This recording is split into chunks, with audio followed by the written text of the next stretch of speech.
Hey, good morning, everybody, and welcome to this morning's Daily Video Devo. Renee here. I am here with three of our pastors on staff. I'm here with Dave and with Jim and with Valerie. And I want you guys, they don't even know why I invited them to be part of this, do you? No clue. I'm not even lying. Not at all. But rousted out of my office. But I have them here because I think they're great examples of what we're going to talk about today. I talked this last weekend about how Jesus tells his disciples 3 different times in the Gospel of Mark, I'm going to die. I'm going to go to Jerusalem not to rule as king right now. I'm going to die. And even though in Mark 10, Jesus has just told them for the 3rd time in 3 chapters, I'm going to die, James and John still don't get it. They kind of don't even, I get the impression they're not even listening to Jesus. They're just kind of going, can we interrupt you now? Because they say, Teacher, we want you to do for us whatever we ask. Will you do whatever we ask? Before we even ask you what it is, Jesus goes, well, what do you want me to do for you? And they say, let one of us sit at your right and the other at your left when you come into your glory. Now, Jesus is going to come into what you could call glory, but at the right and at his left will be 2 people crucified because he's about to be crucified on a cross. And Jesus says, you don't know what you're asking. He says, can you drink the cup I'm about to be given and be baptized with the baptism I'm about to be baptized with? And they say, yes, we can. And Jesus says, well, you will drink that cup, but to sit at my right or my left isn't for me to grant. Those places belong to those for whom they've been prepared. The point is they think Jesus is going to be an earthly king. And so they want to sit on the left and the right of his throne. And Jesus basically goes, you guys are completely clueless. And then when the other 10 disciples hear about this, they get mad at James and John. And you get the impression they're mad because they're like, we wanted to ask Jesus that question. You beat us to it.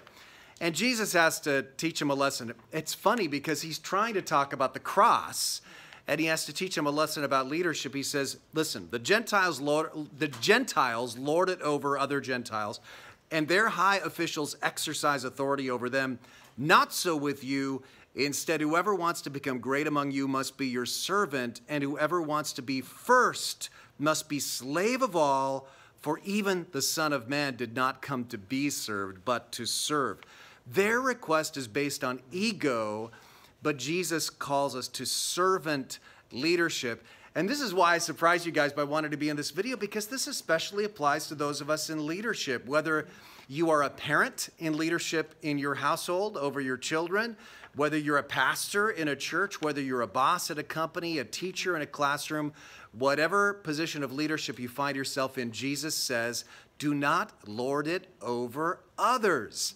Instead, serve. And I just got to say, I think you 3 are great examples of servant leadership. I was just going to say, Renee, that, this is a great devotional, but could I sit on your right and Jim on the left when you have the annual meeting next Sunday? Yeah.